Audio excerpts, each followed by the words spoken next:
And it's important to understand the structure of the desmosome to understand the structure of the vesiculobullous disorders like pemphigus.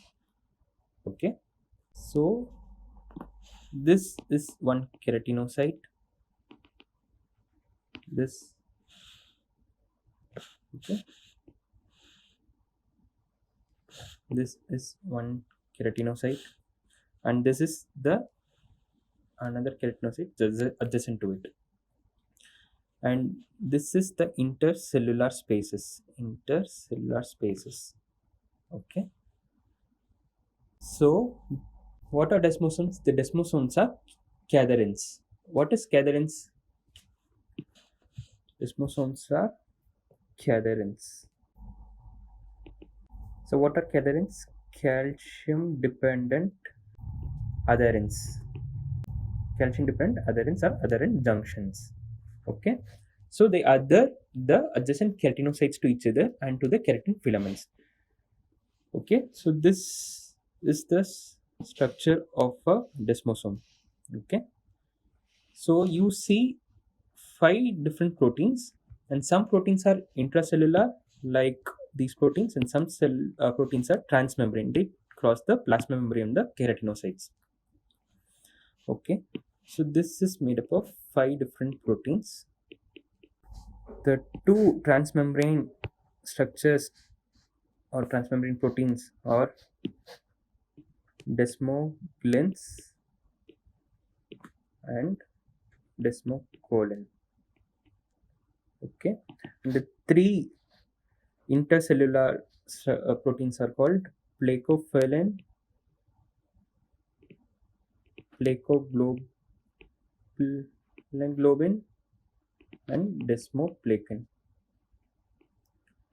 Okay, the desmoglins are 4 types: desmoglin 1, 2, 3, and 4. Okay, desmoglins 1 and 3 are expressed in skin and mucous membranes. Desmoglin 2 is expressed in cardiac myocytes, and desmoglin 4 in the air follicles. Okay, so desmoglin is shortly written as desmoglin DSG. The 4 types: 1, 2, 3, and 4. And desmoglin 1 and 3 are seen in mucous membrane and skin. Desmoglin 2 in cardiac myocyte,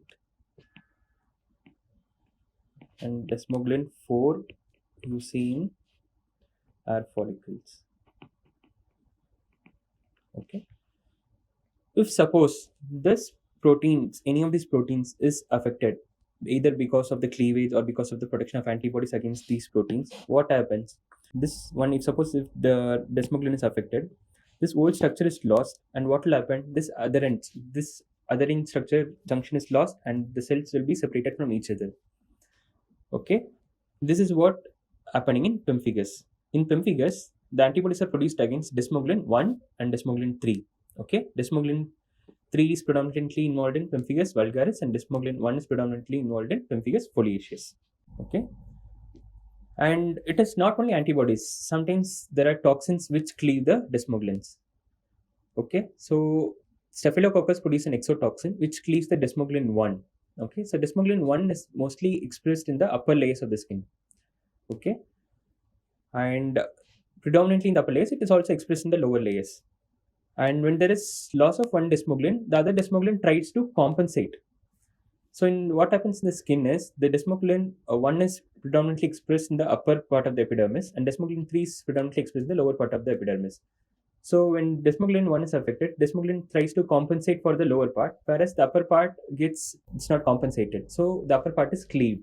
So where is it cleaved? It is cleaved just below the stratum corneum. It's called subcorneal split. So this subcorneal split is seen in bullous impetigo and staphylococcus scalded skin syndrome. Okay. So this both of these things are caused by Staphylococcus aureus. So desmoglin 1 and 3 are involved in pemphigus, and desmoglin 1 is involved cleaved by exotoxin of Staphylococcus aureus, and it after cleaving it could cause bullous impetigo or staphylococcal scalded skin syndrome. Okay, this is about desmosomes. Let's now go on to the dermoepidermal junction. So we talked about dermis and we talked about epidermis. So which layer separates the two? So dermoepidermal junction, and this layer joins the epidermis to the dermis. Okay, so the two layers have to be interlocked with each other, and this interlocking happens in the dermal epidermal junction or the basal membrane. Okay, so if you see in this picture, this is the epidermal side, and the bottommost part is the dermal side, and this is a keratinocyte which is seen in the basal layer. Okay, and this is the dermis, and dermis you see the collagen 1 and 3, and collagen 1 is predominant in the dermis.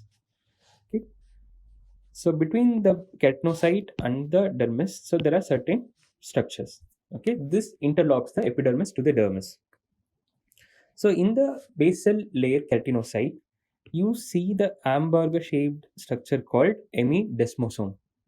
Okay, so previously we talked about desmosomes. So desmosomes are seen between the two adjacent keratinocytes, but here only the basal keratinocyte is seen, so that it's not interacting with another keratinocytes. So it's off. So it's like hemidesmosome. Okay, but the proteins are completely different in hemidesmosomes and desmosomes. You can see the keratin filaments of the keratin interacting with the hemidesmosomes, and hemidesmosomes contain four structures, out of which two are intracellular. Okay, and rest two are transmembrane. Okay, it crosses the membrane of the keratinocyte. So the two internal structures are called BPAG1 and plectin. Okay, and the two transmembrane structures are called BPAG2 and the integrin. Okay, so what it is BPAG1? It is bullous pemphigoid antigen 1. So bullous pemphigoid is a subepidermal distinct disorder, and these antigens are involved in that disorder. That is why these are named after it. Okay, bullous pemphigoid antigen 1, BPAG1 and BPAG2. And BPAG2 is the collagen 17, but it is named as BPAG2. Okay, it's a collagen 17.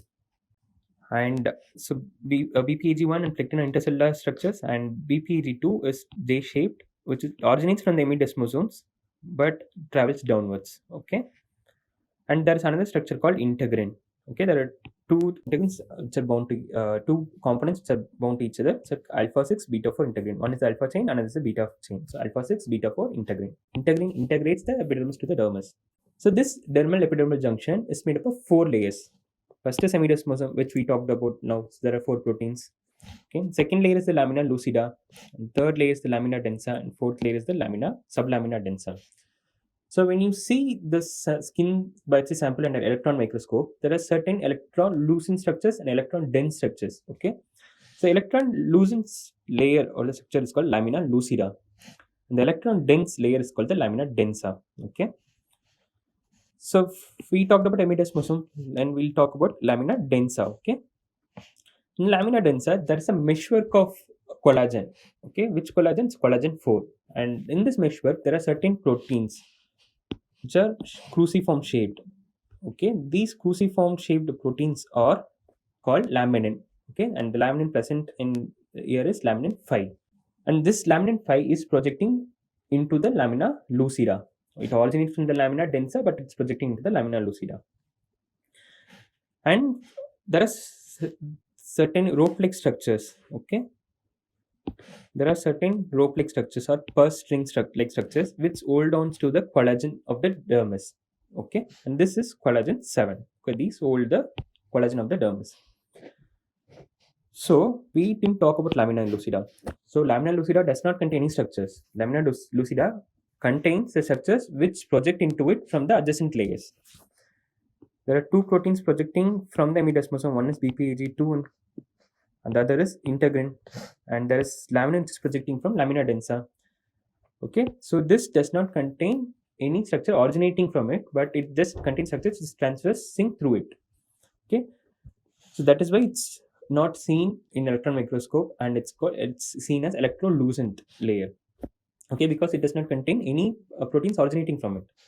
Okay, so all these proteins which are projecting into the lamina lucida interact with each other.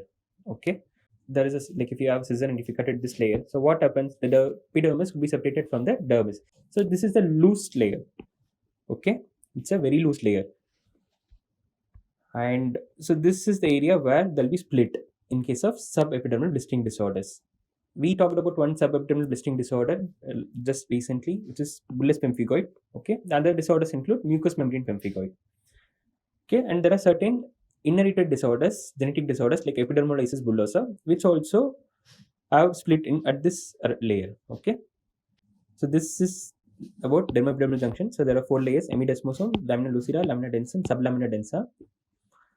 Hemidesmosome contains of four proteins: bullous pemphigoid antigen 1, plectin, BPAG2, or it is a collagen 17, or it could be integrin. Okay, there's four structures, and lamina densa is made up of collagen 4, and it has cruciform structure projecting into the lamina lucida. It's laminin 5, and below the lamina densa, that is sublamina densa, you have collagen 7, which is a purse string like structure which holds on to the collagen fibers of the dermis. Okay, so this is about the dermoepidermal junction.